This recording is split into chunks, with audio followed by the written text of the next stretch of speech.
misinformation. Yeah, we got an ad here. Damn that. Don't want to listen to that. Don't want to keep that much of an open mind. The problem I have with the term misinformation, especially today, is that many of the things that we thought of as misinformation just a short while ago are now accepted as fact. Okay, so in today's video, I'm going to try something a bit different. I seem to say that in every video, but I think today's video is going to be quite different. People are often asking me how you can improve your vocabulary, right? How can you immerse yourself in the language, in the English language, when you don't live in an English-speaking country? So I think what I'm going to try to do today is immerse you a little bit in a story that is interesting to me, at least. And I think this is, generally speaking, a good way to immerse yourself in a language. It's to get involved, to have some kind of level of personal involvement in what is happening in the culture of that language. And a big thing that's going on at the moment, which I think is probably not being picked up on in the foreign press so much, particularly here in Spain. I think most people don't know anything about this story, really. But I imagine that a lot of English students, people who are studying English, probably go to the newspapers, go to the news websites, you know, BBC News and things like that every day, and kind of look at the headlines.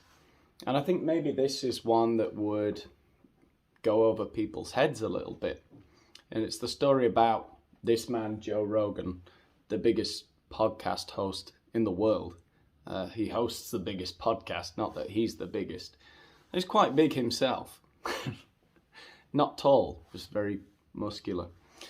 And the story is that basically he has moved his podcast, which was on YouTube, for many, many years. He was making podcasts with different guests every day, very interesting people, MMA fighters, scientists, authors, journalists, musicians, comedians, all kinds of people. And about a year ago, I think it was, he signed a deal with Spotify to move his podcast exclusively to that platform, to Spotify. It was a deal that was worth about $100 million, reportedly. And something very strange has been happening recently, and this is the story that's going sort of viral at the moment. It's every day there's more being added to the story. A few weeks ago, a group of scientists, I can't remember how many of them, but quite a few, signed an open letter to Spotify saying that they needed to do more about misinformation on their podcasts, specifically citing Joe Rogan's podcast. And the misinformation they were talking about was related to vaccinations, right? COVID-19 vaccinations.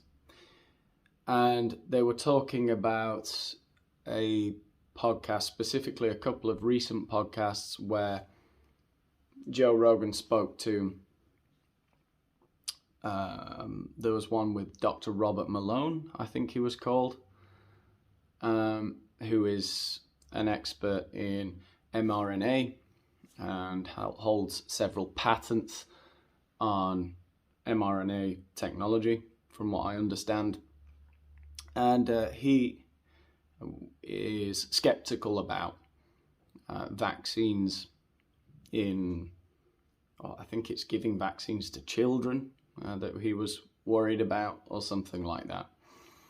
And he's had a couple of other skeptics on. And then that story seemed to die down. And I think I'm getting this all in the right order. This story seemed to go away.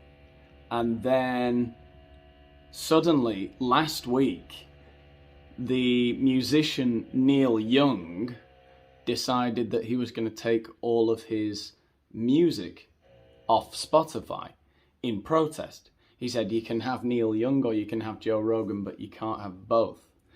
And so it was this idea that he was going to boycott the platform in protest of the misinformation being spread by the Joe Rogan podcast.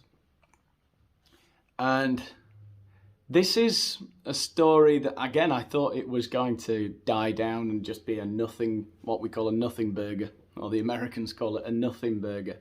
You know, it's just going to be a non-story. It's just going to disappear into the annals of history.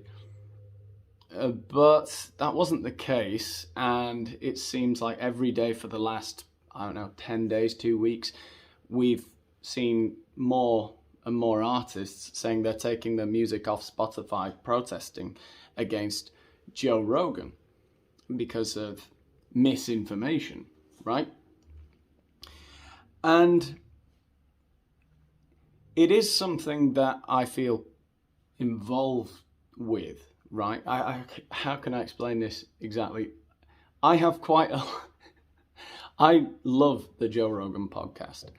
I have watched it now probably for about, I would say I've watched it regularly now probably for about 5 years, 4 or 5 years, something like that.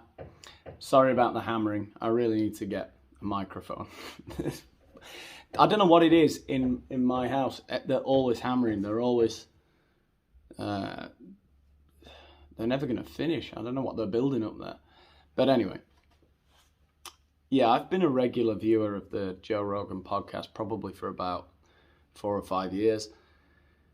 And I've watched a lot of guests that I don't like, a lot of guests that I do like, some that I agree with, some that I don't agree with, some that have completely changed the way I think about certain topics, some that have given me information that I've never thought about, and others that kind of just confirm what I already suspected or believed.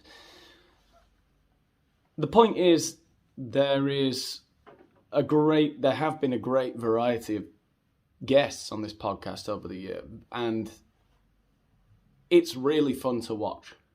It's a new medium that, just 6-7 years ago, people would have thought impossible to be successful. No one would have believed that you could sit down with another person in a room, having a drink, having a smoke, film the conversation that could sometimes be 3-4 hours long, and that 20 million people would listen to it and watch it. Who would have thought that was possible? The late night hosts on American TV, did they think that you could do this? No way. This guy's a visionary. He's not the only one, but he's kind of the best example of a successful podcast host. Of course, now there's hundreds of them. They're everywhere, And I say hundreds, it's thousands. Thousands of successful podcasts all over the world. Something that we would have thought completely impossible.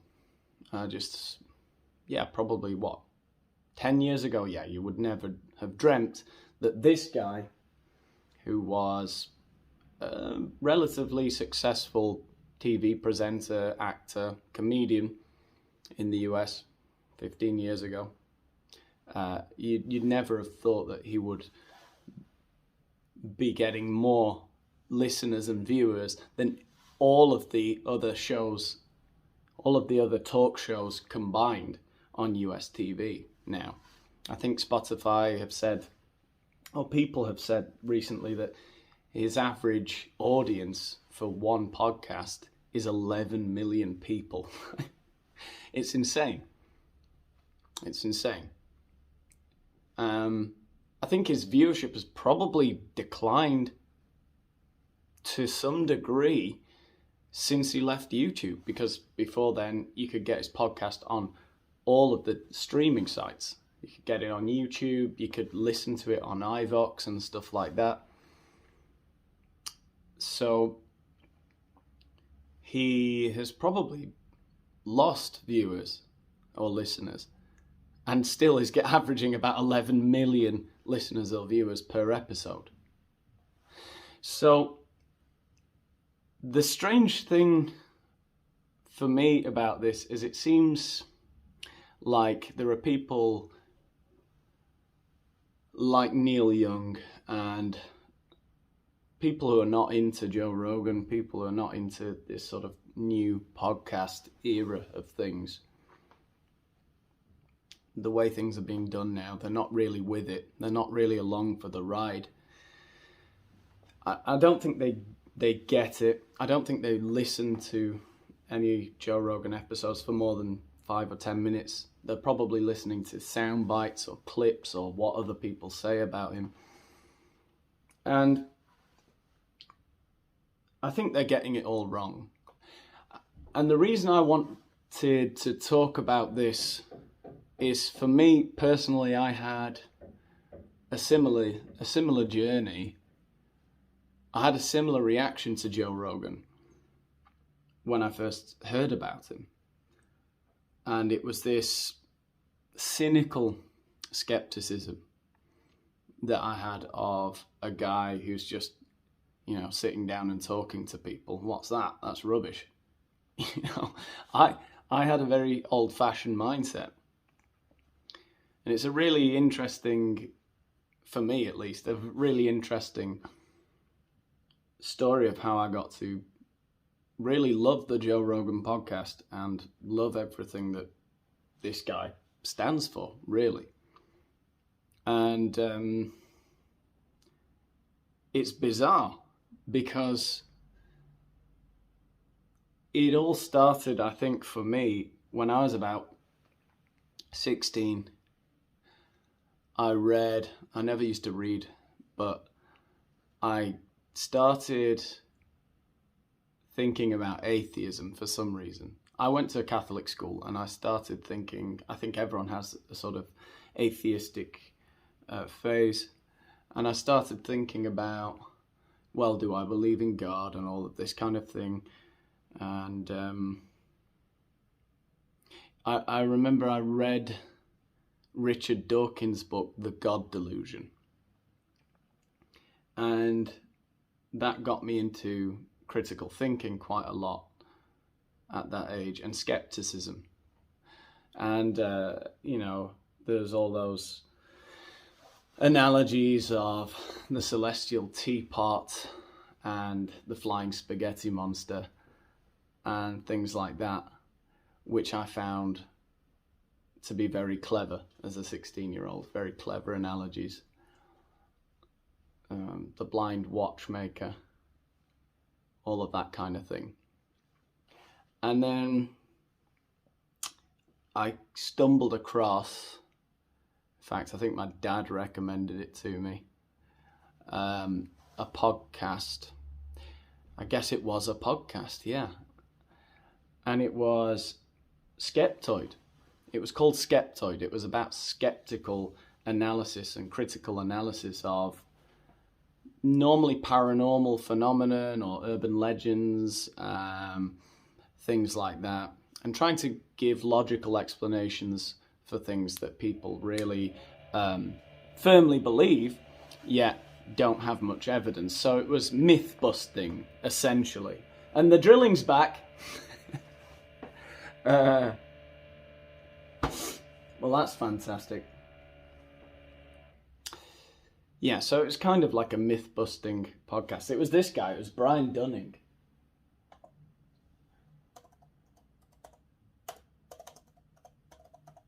This is the guy. Let's get a picture of him up. Brian Dunning, he's the guy who really sort of cemented my fascination with critical thinking and a sort of skeptical worldview. Anti-woo, anti-religious, just trying to find a logical explanation for everything. And the hammering, now the hammering. The drilling stopped and the hammering's back. It's unbelievable how many videos I've made where you can hear hammering and drilling. And it's like I live in a building site, on a building site. Anyway, Brian Dunning, this guy. And I listened to hours of this guy. He would write a weekly essay on a topic, and it would be anything from the JFK assassination to the Yeti and Bigfoot and the lunar landings and things like that, explaining all the conspiracy theories about them and explaining how the conspiracy theories were never true, right? And it never really occurred to me as a teenager and into my 20s. I listened to his stuff for 10 years probably. I listened to hundreds of episodes. And I really liked the way he presented his arguments. But the point was, every time there was a conspiracy theory, the objective was to debunk the conspiracy theory. So obviously after a while you are susceptible to confirmation bias, right? Every time there is a story that sounds a little bit suspicious, you're going to say, it's not suspicious, right? And the first time I ever heard about Joe Rogan, I must have been in my early 20s. Maybe I was 23, something like that. So yeah, nearly 10 years ago. And I heard about Joe Rogan because Brian Dunning, this guy, made a Skeptoid episode called the 10, I think it was something like the 10 worst propagators of woo, which means like conspiracy theories or something like that, of conspiracy theories or misinformation or something like that. I think Joe Rogan was number one. I don't remember if he was number one. I think he was number one. So the name Joe Rogan stuck in my head and I thought, God, Joe Rogan, anti-science, what an idiot. And the claim was that Joe Rogan had spread misinformation about the Twin Tower attacks in 2001, September 11th. That he had claimed it was a demolition. It was a controlled demolition. And Brian Dunning had obviously made lots of videos that really, to me, seemed really well researched, and he had all of the links to the sources where he got his information. He made a really compelling argument as to how that was not a conspiracy theory. It was not a conspiracy, rather. It was exactly what, we most of us know it to be. No, a terrorist attack, right? Explaining, he went through the conspiracy theories and explained how it couldn't have been a controlled demolition because X, Y, Z. It's a really interesting thing to listen to because it gives you the counter arguments to the conspiracy theorists. A conspiracy theorist will say it was a controlled demolition, and you can say, well, no, because if it was a controlled demolition, this would have had to have happened. Anyway, he claimed on his episode of Skeptoid that Joe Rogan had explicitly said it was a controlled demolition. And Joe Rogan took offense to that. And then I didn't know about this, right? I just know, yes, I do. Actually, I remember. There was a follow-up episode. He said that Joe Rogan had written to him. Right, so he had written to him and that he'd insulted him. He didn't show the letter, right? He just said, Joe Rogan wrote to me and insulted me. Anyway, I remember, some time going by, and a friend of mine was obsessed with Joe Rogan. He kept talking about Joe Rogan, how he's into martial arts, how he presents the UFC. He's a stand-up comedian. He's got this successful podcast. And I'm like, yeah, shut up. It's Joe Rogan. he's a propagator of conspiracy theories. I don't have any time for him. And of course, that's not a very critical, skeptical way of thinking about things, is it? You're looking, it's confirmation bias. And, time went by, and my friend actually said to me that he'd heard about Brian Dunning and that Joe Rogan had him on the podcast. And so, of course, I had to see that. And it was a very famous episode. You could probably find it somewhere. I think the whole episode got deleted, but there are clips, fairly long clips, of the conversation between the two, where Joe Rogan is saying, I didn't say it was a controlled demolition. He said, what I said was, if you look at the video, and he plays the video to Brian Dunning, he's like saying, that building is collapsing downwards. That looks like a controlled demolition. It looks to the untrained eye like a controlled demolition. And Brian Dunning sat there and said, no, it doesn't. And I think we must bear in mind that at the time, I was completely supportive of Brian Dunning. I was thinking, yeah, you're an idiot. You're not really thinking.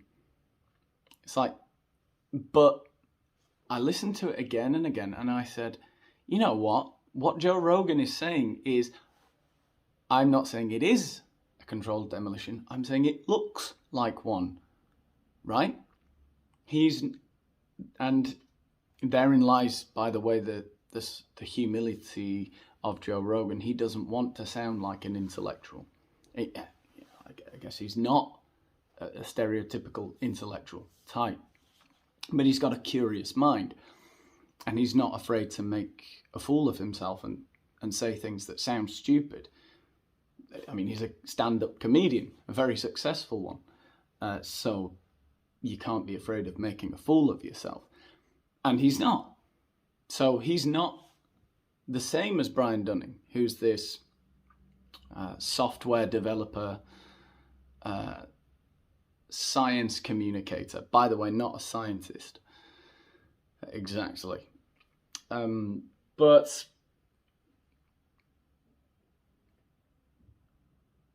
they're two very different ways of presenting yourself. Brian Dunning has this show where he's got this whole shtick of debunking stuff, and I have to show you how that's a silly way of thinking. Whereas Joe Rogan's just like, I don't know. I don't know what's right. I don't know what's wrong. Yeah? I just know that I've seen controlled demolitions. His dad, Joe Rogan's dad, his adopted, I think his mum's wife, his mum's husband, his adopted father was worked in construction, and Joe Rogan, I think himself, worked in construction, possibly when he was younger. And he said he's seen controlled demolitions, he knows what they look like, and he's just saying that, I'm not saying it is, I'm just saying it looks like one. The way the buildings fell was bizarre. No one would expect that when a plane hits a building, it would fall down like that. But he was completely willing to accept that it wasn't a controlled demolition, you know.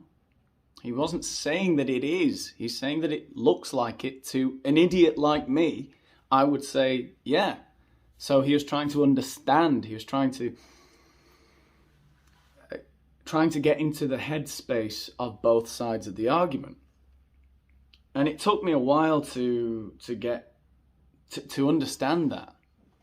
You know, that he was Here was this guy, Brian Dunning, sitting face to face with Joe Rogan as the skeptical, cynical science guy.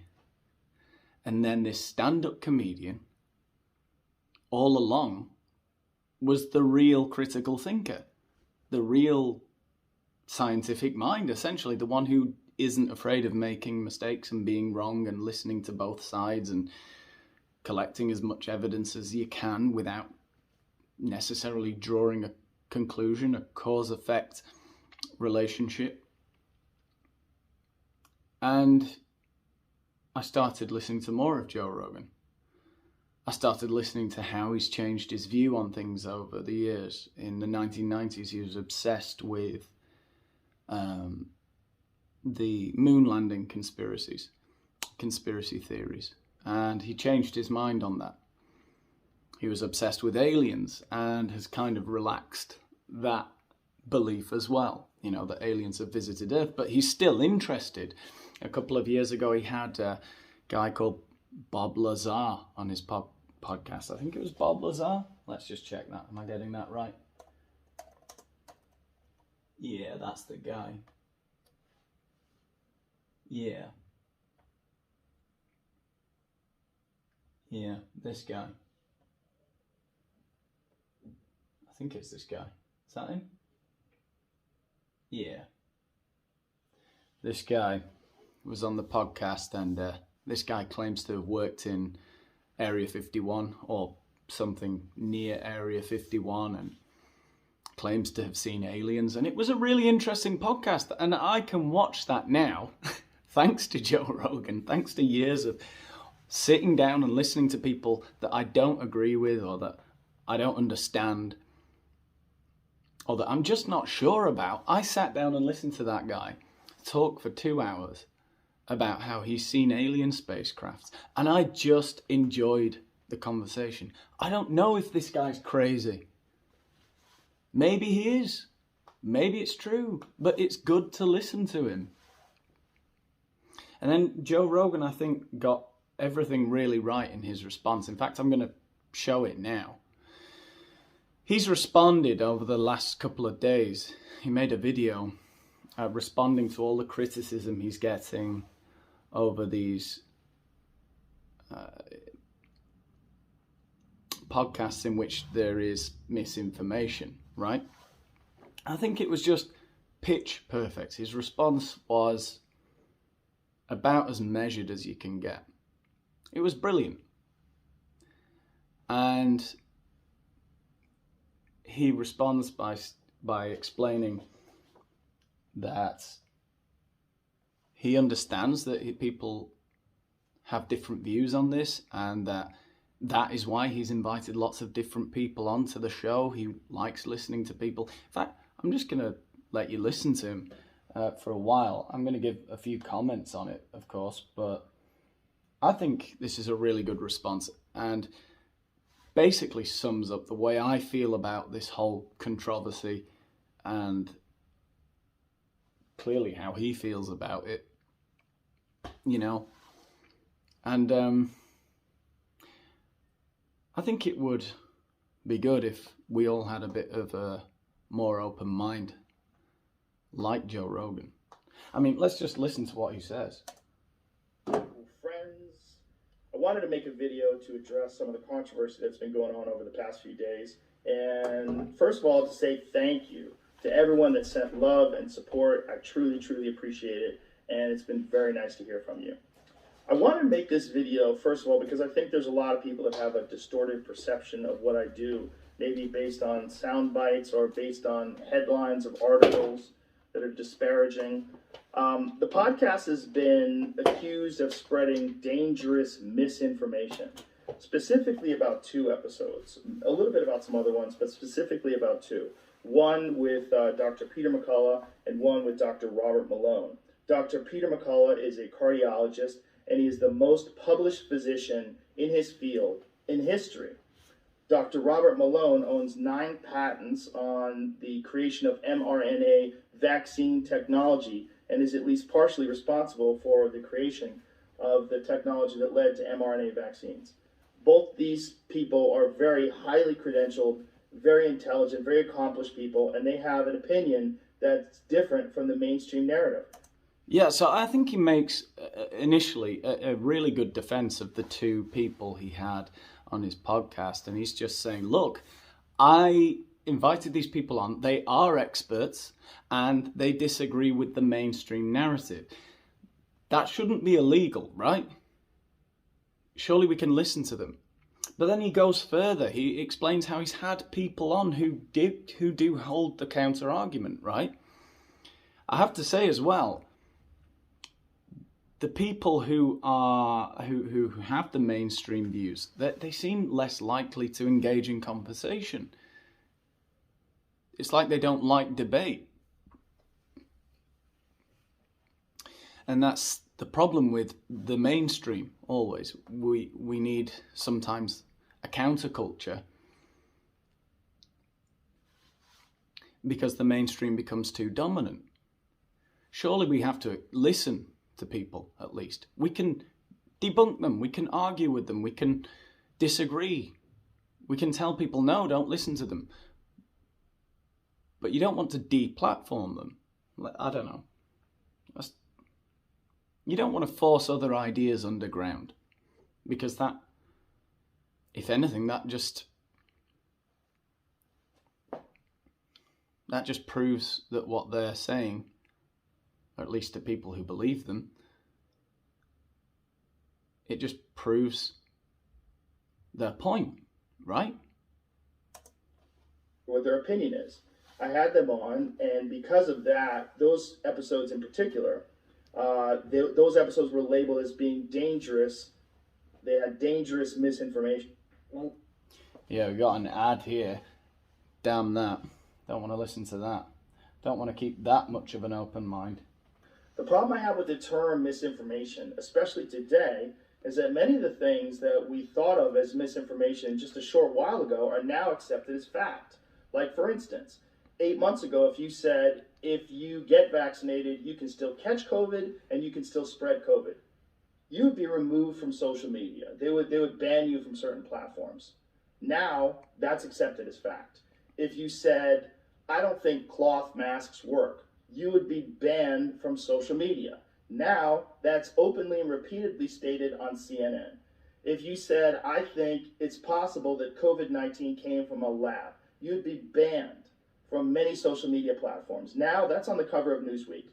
All of those theories that at one point in time were banned were openly discussed by those two men that I had on my podcast.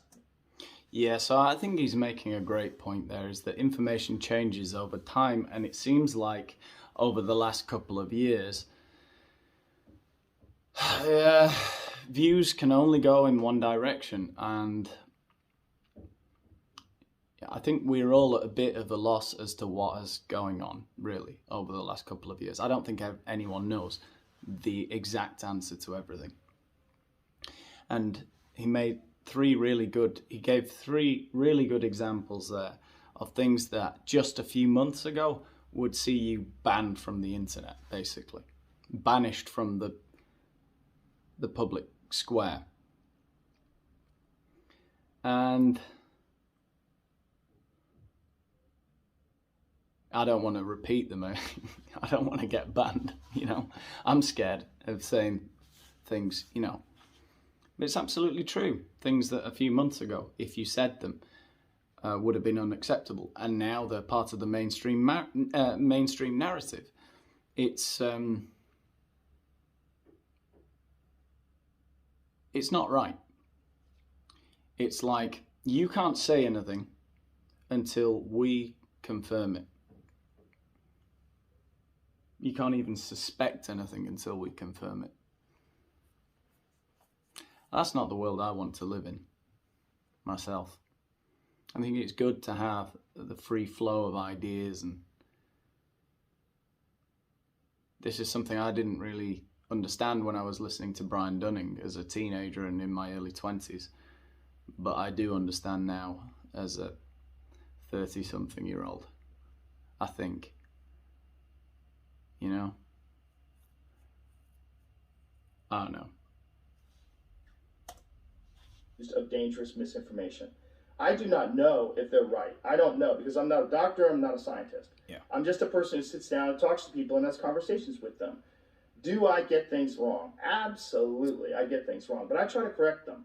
Whenever I get something wrong, I try to correct it because I'm interested in telling the truth. I'm interested in finding out what the truth is. And I'm interested in having interesting conversations with people that have differing opinions. I'm not interested in only talking to people that have one perspective. That's one of the reasons why I had Sanjay Gupta on, Dr. Sanjay Gupta, who I respect very much, and I really enjoyed our conversation together. He has a different opinion than those men do. I had Dr. Michael Osterholm on at the very beginning of the pandemic.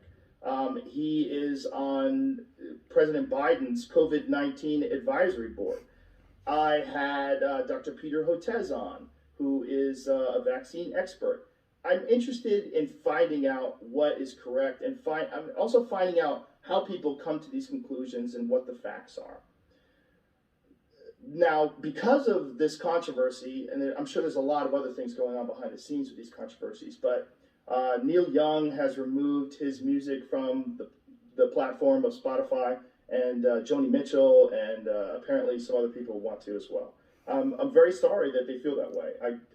I most certainly don't want that. I'm a Neil Young fan. I've always been a Neil Young fan. I'll tell you a story at the end of this about that.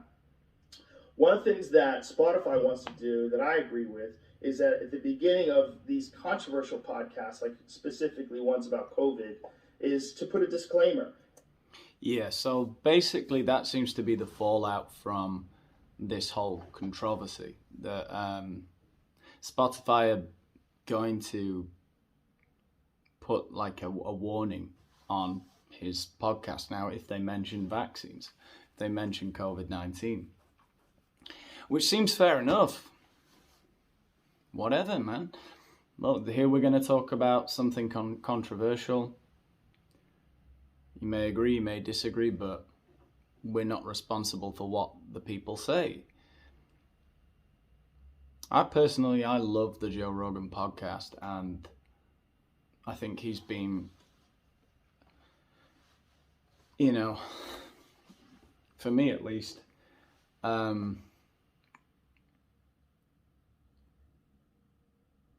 he's raised my consciousness quite a lot, which sounds kind of cheesy, but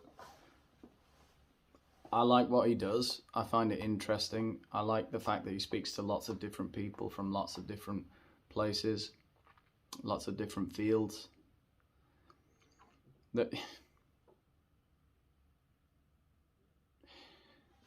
What else can you say?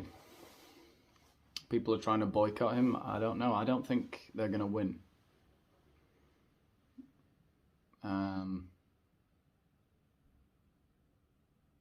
You have to allow people to speak. If they can't speak, they can't think. You take people's words away from them. People don't know what slavery is. They all become slaves.